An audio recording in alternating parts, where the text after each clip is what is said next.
here with Mazella and Phil. And on this side, over here, we have your hair gallery, Phil. Yep. And on this side, Mazella, what have we got going on over here? We have the Feed the Hungry, Help the Needy food bank and resale shop. Recently opened resale shop. Beautiful. So you're going to show us around, huh? Sure. All right. Come let's on have a in. look. Thank Have you. a good time. Thank you. All right. So how long have you been open? Well, we opened officially in June, but we were actually in the storefront of Philip's salon. Ah, okay. And then things grew very quickly, and it became a lot more difficult for him to operate his business and attend to the needs of the community. And at that time, we were having about 100 people showing up for food. Every day? Well, it was 3 times a week initially, and then we found it most efficient, a lot more efficient just to go to one day. So now we operate the food bank on Fridays from 10 o'clock until the food runs out, which literally happens in about 45 to 50 minutes. Whoa. Yeah, there's a lot of need here in Vilcabamba that we were not aware of. Huh. And the inception of the food bank happened when people just kept showing up at the hair gallery asking for food for money or work, and we had neither of that to offer. So we had an epiphany in the middle of the night, and we sat up in the middle of the bed and said, we need to feed the people. And it just started happening almost effortlessly. Wow. We appealed to the community and they responded 110%. So Vilcabamba, this is because of you. Wow. So people, I believe, were donating kind of surplus from their gardens, especially in the beginning? We were asking for any type of garden surplus, any type of donations that we could turn into food or bring food to us. Yeah. In the sacks, and we'll package it for the people. Okay. But instead of that, they had mercy on us and decided to start donating money. And so we were receiving just unbelievable amounts of money in the beginning. And it was taking all of, well, not billions like that, but reasonably unbelievable amounts in the beginning. And we just started taking that money and started feeding the people. And 2 months ago, there was a restaurant here, and they decided to move down the street, and they also owned the building, so it was effortless transition for them to say, we want good tenants. And Philip said, I want you out of my salon because it became overwhelming. Oh, wow. And so it was only fitting that I would have access to him and that we would have this building, and that the people made it possible. We acquired the space 2 months ago. We had someone that offered to take care of the rent. Wow. And then we had someone that did the total build out, as you will see in a few minutes. It's amazing. And it all came together in about a month. The longest part of the process was building it out, and that's because Bob the builder, Phil, who is a builder, was so meticulous about what we needed and how it needed to fit in here. And so I didn't rush him. I gave him time to make those assessments, and him along with some other volunteer workers who all they will remain nameless because they are anonymous. They wanted to give the gift of their time and not wanted the recognition of it. So we thank you anyway for doing that. And one other person, Rosario Wright, she came in here, and every item that had a spot on it, miraculously, she was able to eradicate, and the rest is history. People just started coming in and just unloading their goods. We also have donations from people who have passed away in our community that now we still have them with us. Wow. Still giving back. So this is a big story. It really is. Wow. And so what we're looking at here right now around you is a resale shop, and then you use the proceeds to feed people. Exactly. Yeah. Okay. Yep. All right. Should we do a We'll little go tour? in. Our goal too was to become self-sufficient, self-sustaining, so that we didn't have to depend on the community. In other words, we wanted to give them a break. So it's worked out famously. So come on in. I love your little reception entrance area here, by the way. It's so beautiful. So elegant. Did you design this like this on purpose, or was this something? This was designed as a result of the things that we had. Okay. I went over and robbed Phil for these items, who in turn robbed them from his mother in our house. So we have nothing in our house. Everything is in our shops, which Got is it. fine. And you have all kinds of stuff. Yes.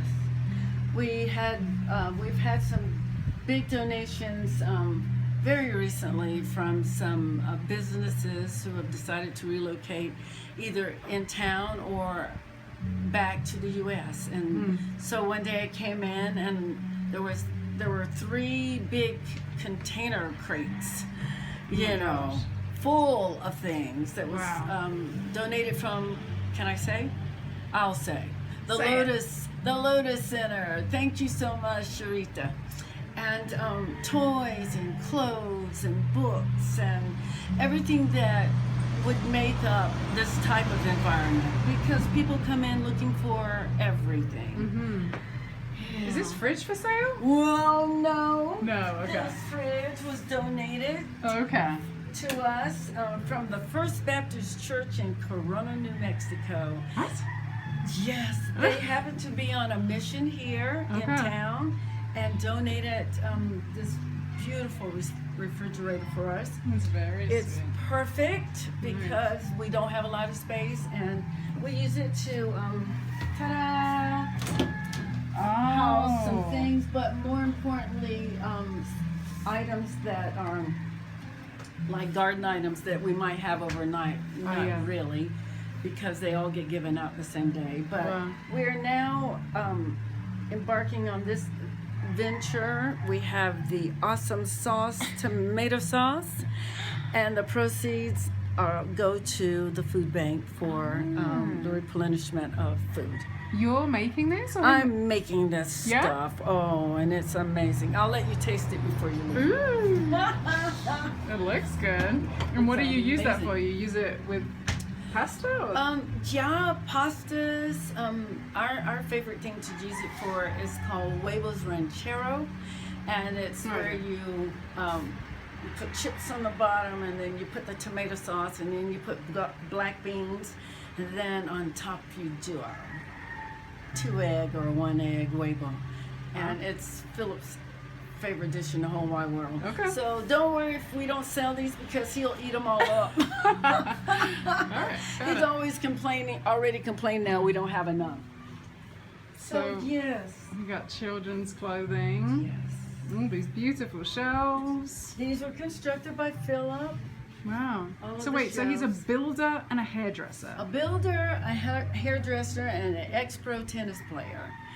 And a tennis coach, right? And a As tennis coach. Yeah, he transitioned. He's not playing on the circuit anymore, but he's pouring himself now into the children of this community. So, and me, And you. his sparring partner. All right. And then over here, we have our dressing room and hats and bags and What's more clothing? More clothing for the next level of children, Yeah. women.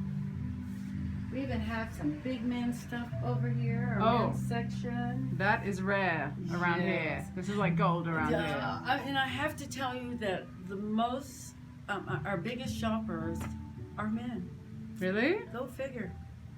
Interesting. Yes. And foreign men mostly? Foreign, Ecuadorian, just men who come through here looking for things. And That's really interesting. yeah. Why do you think that is? I don't know. Ah. I don't know. But if you have men clothing, we need them. Interesting. Yes.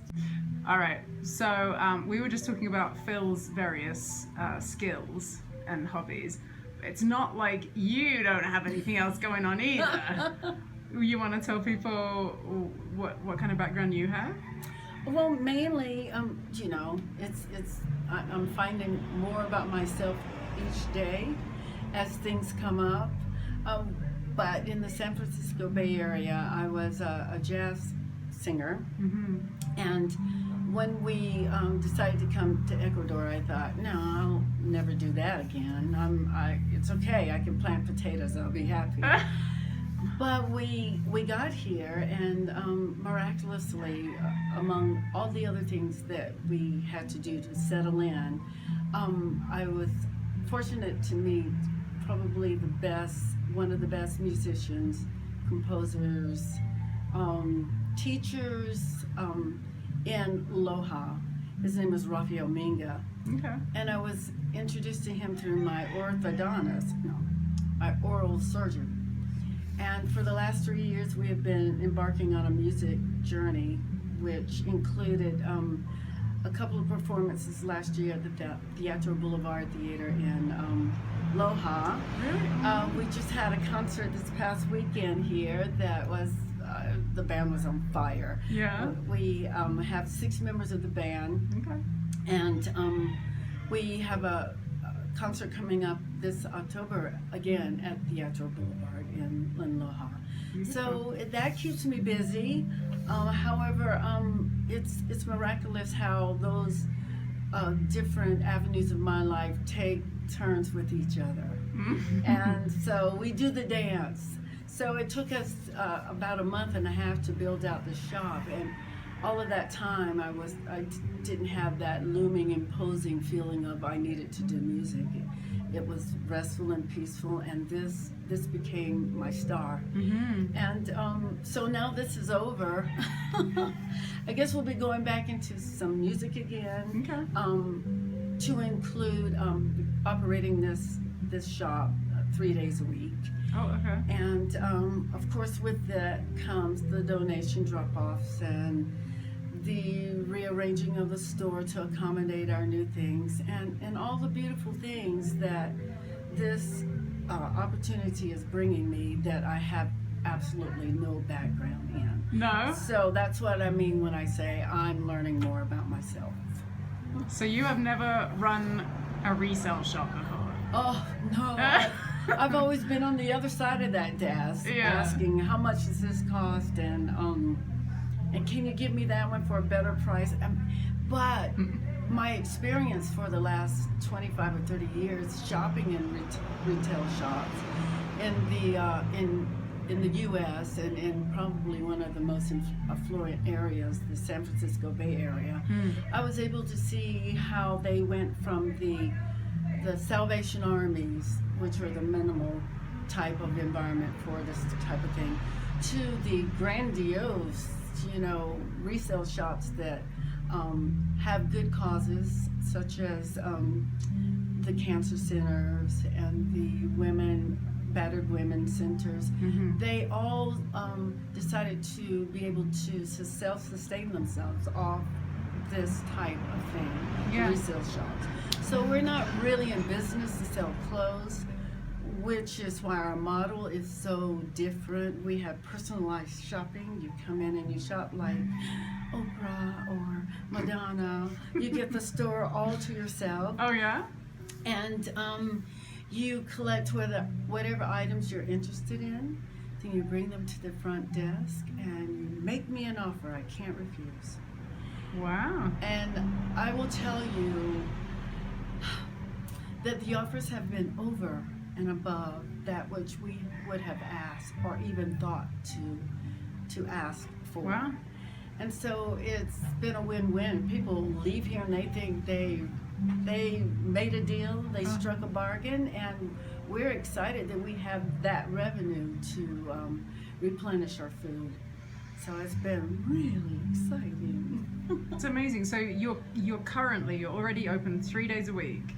3 days a week, from 10:30 to 3:30 in the afternoon. We break at 12 o'clock to 1 to eat, like all of Ecuador. Yeah.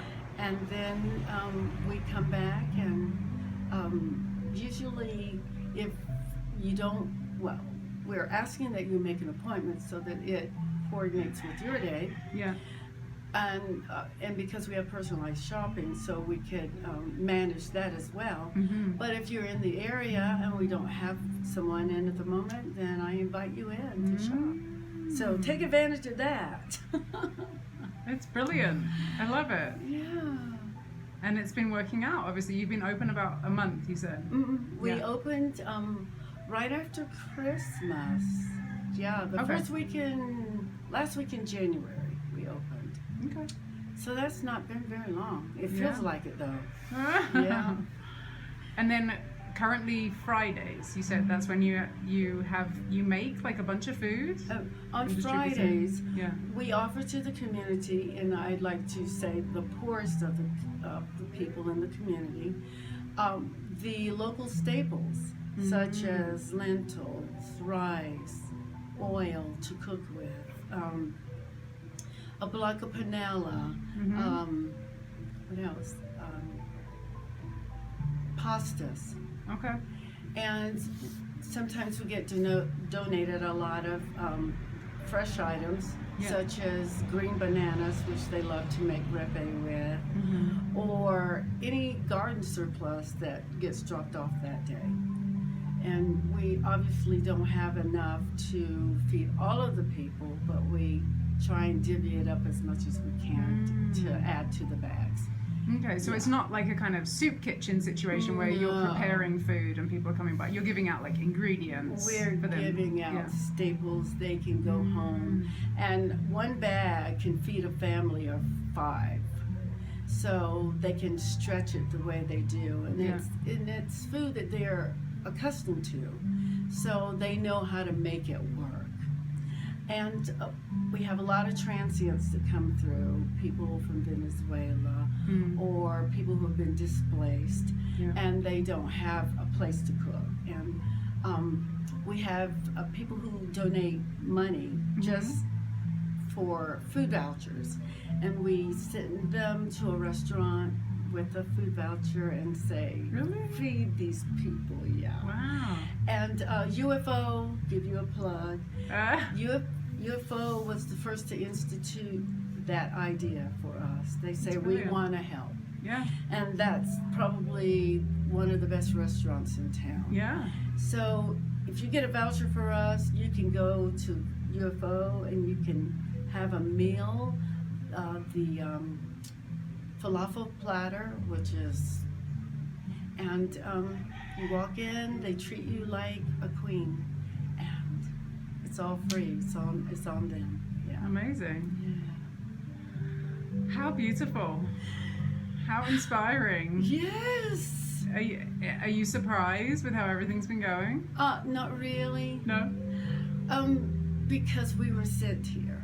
Yeah. Philip and I, and we didn't know what we'd be doing, but we were willing to come.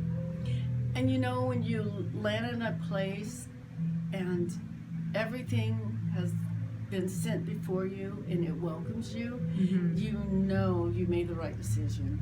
And so Philip started his salon first, and I was there to help him get that going, and I really was not thinking about doing anything for myself, right, except being a loving mother to my 3 burros and my dog. But I never thought I'd be working. I was retired, you know. But since then the music came along, and then Resale Shop came along, and it's been working just like it was meant to work. But we didn't make that decision. It was made for us. And if you know anything about me, I have to give God the credit for it. Right. Yeah. And when did you guys come down here? How long have you been here now? Oh my, 3 years. Can Yeah? you believe that, Angela? Wow. 3 years. We landed here on New Year's Day. Yeah? All right. New Year's Day. And from the beginning, I think I was prepared in my heart, my mind, to make the transition. So from the beginning I got here, I was just elated. I mean, from the horses on the street, from the wild animals that roam freely, all things that would be unnerving in an environment like the U.S. or in a culture where everything has just been so... Anyway, we came here and there was still nature and there was still beauty and there were still people who loved each other. There was still a culture that didn't look like any other part of the world, and I wanted to be a part of that. Yeah, we wanted to be a part of that. So, and we have been entrenched ourselves in this culture, wanting to know the most about it. We spent a lot of time with the people of Vilcabamba and of Ecuador, and we are just amazed by their lifestyle and how they can live on so little and still be so happy. Right. But there are cell phones here, and the kids are changing. So we are seeing glimpses of the other worlds coming in. And Yeah. in a way, I don't know. I really don't know how I feel about it. Yeah. But I just know that there will always be someone here that will sustain the core of what this town is all about. And you can always, they can't get rid of the mountains. They can't get rid of the beauty. They can't get rid of the love that the people naturally have here for family and for friends and for foreigners.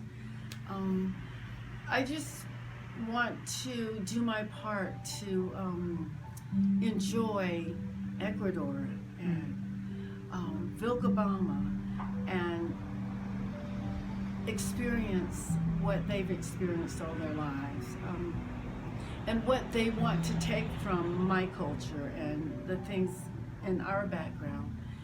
We're willing to teach and to share, but you know, it doesn't get much better than this. Were you originally from the San Francisco area, or you moved up there? I was born in Monroe, North Carolina. Okay. So I'm a Southern girl, Yeah. East Coast based, and I moved to California in 1992. Okay. Woo.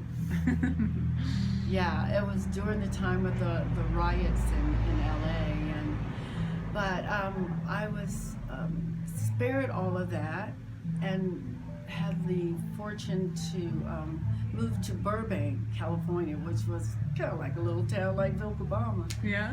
which has changed tremendously now. But I had that opportunity to be introduced to California, to the West Coast. I had an amazing job, but before I left, it became a situation where I owned my own business, and for 12 years, in the East Bay of the San Francisco Bay Area, where I met my husband, Philip. So there's reasons for everything, Right. you know.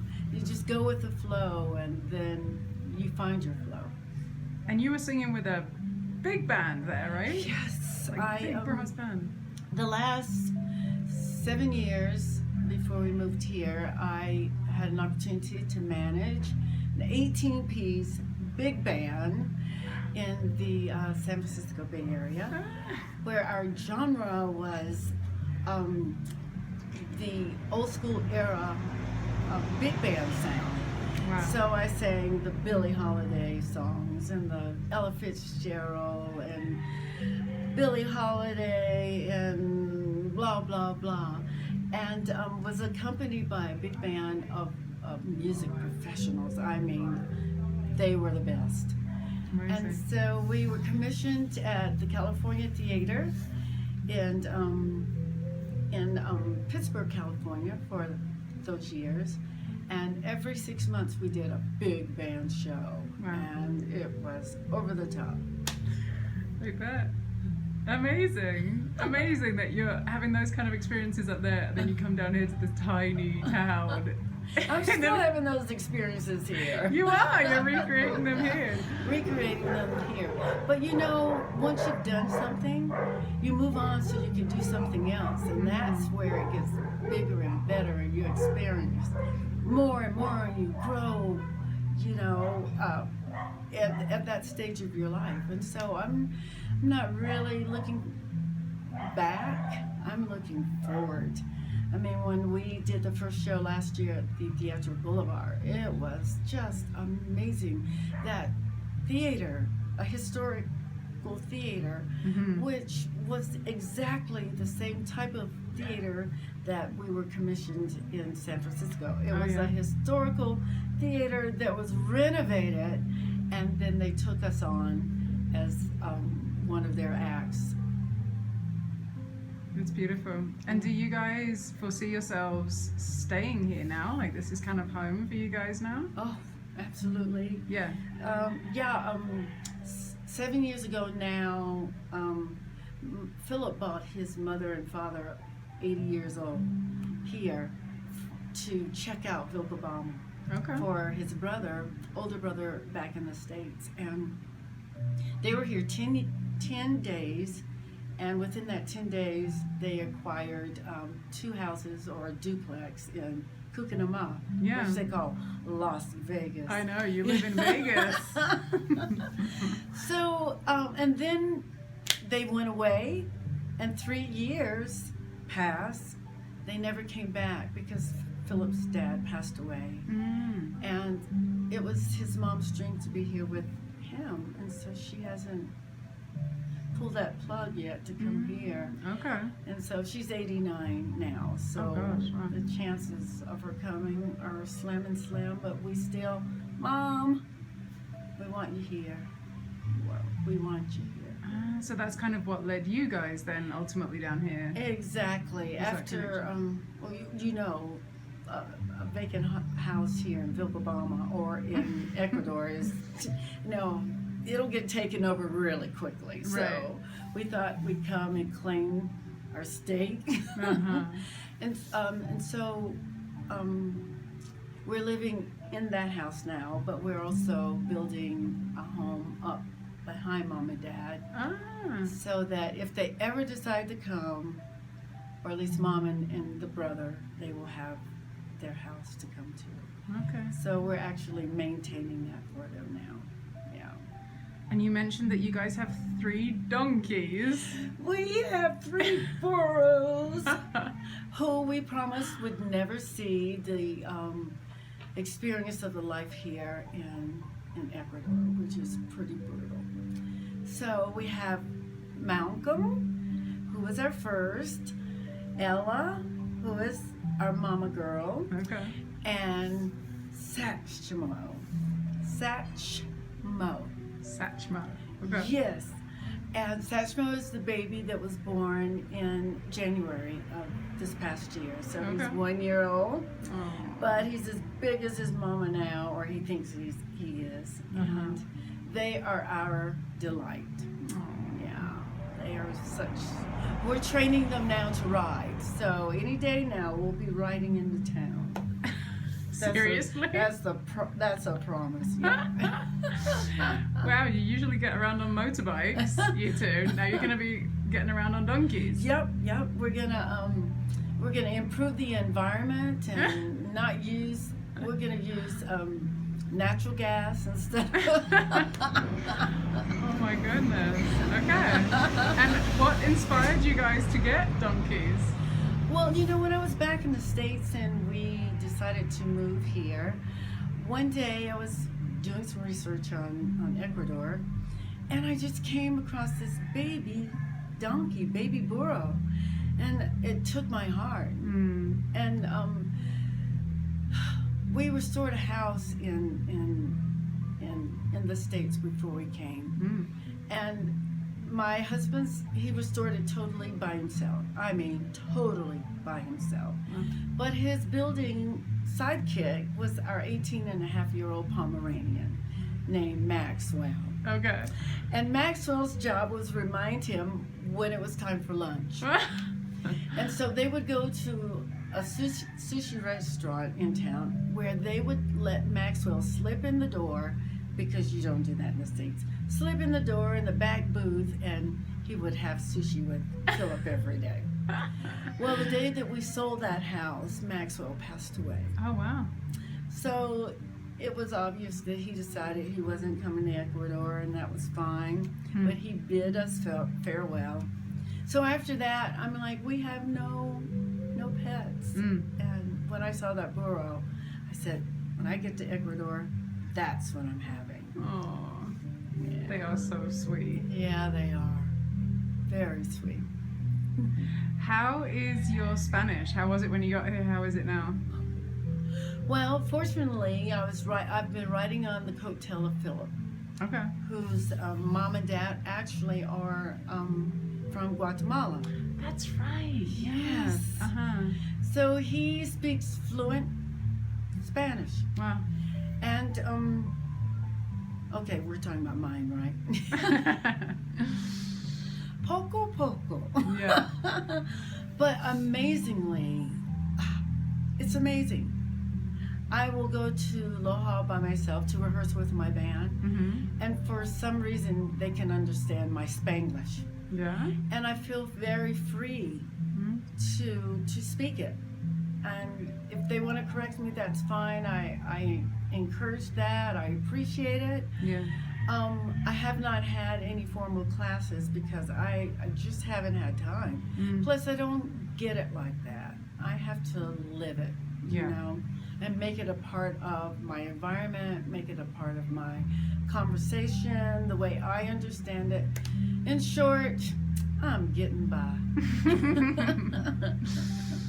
Very good. What are some of the things that you most enjoy about being here? Oh, just the freedom. Yeah. Yeah. The freedom of not having to conform.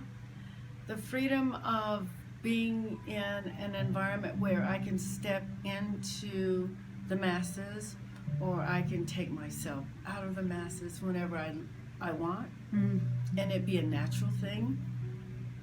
I love the countryside, the beautiful tapestry of this country, and its people. Its people are golden. I love our 85-year-old gardener who has made it his mission to keep me healthy, and who can work circles around Phil, and it's hilarious to see them in the garden together. Wow. Or making fence posts together. I love Vilcabamba. I love the collection of people here from all over the world, collection of personalities, and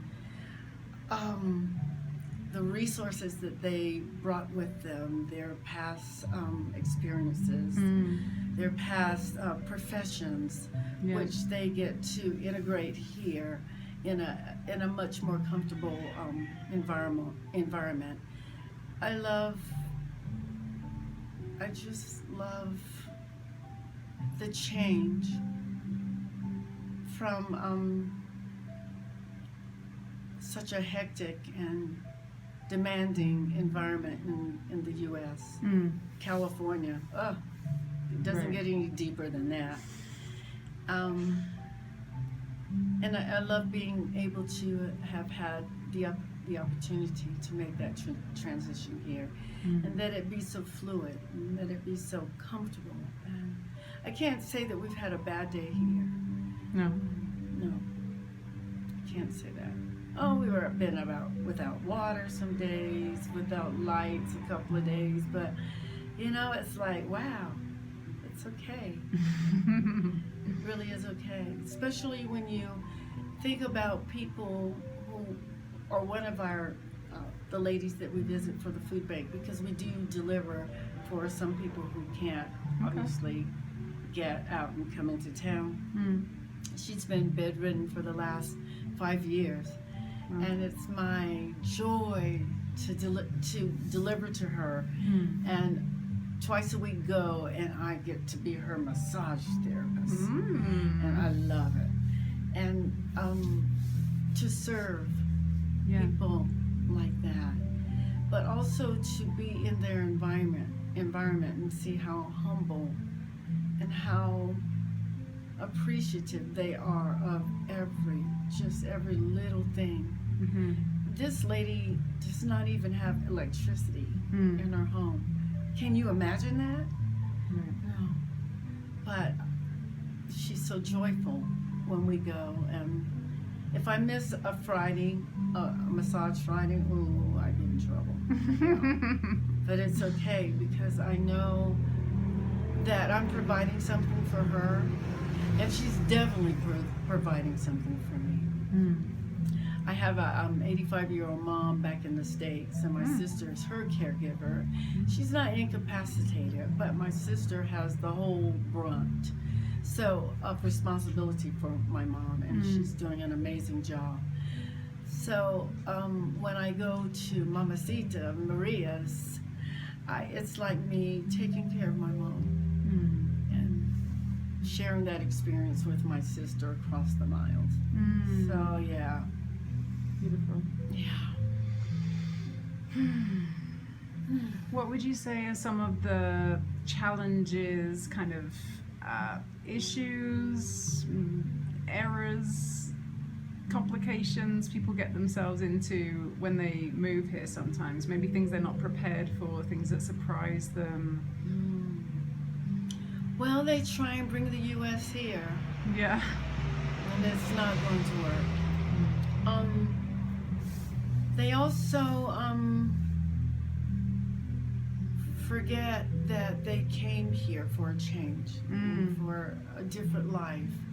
And I think the worst thing that they do is not allow that to happen for them by holding on and demanding, things that they think that are going to make them comfortable, but they're the things that they left behind. Right. And to those people, I would say change is inevitable. And when you change, you grow. And you grow into the person that you're longing for. But you have to give yourself an opportunity to have that experience and not let fear deny you of that. Beautiful.